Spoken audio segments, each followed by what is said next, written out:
আসসালামাইকুম বন্ধুরা, খামারি গরু পালন জয়পুরহাট বর্ডার চ্যানেলের পক্ষ থেকে আপনাদেরকে ধন্যবাদ জানাই। বর্ডার থেকে আগত জয়পুরহাট বাজারের সকল প্রকারের গরু ইন্ডিয়া থেকে পার হয়। আপনারা দেখেন এখানে বাংলাদেশের বিভিন্ন প্রান্ত থেকে জনগণরা আসে।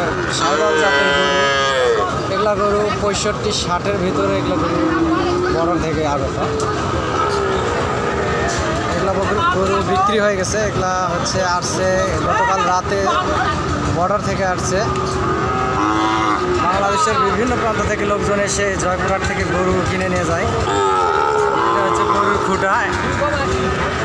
এই যে দেখা যাচ্ছে সাইবাল জাতের গরু 60-62 এরকম দামে গরু এগুলা।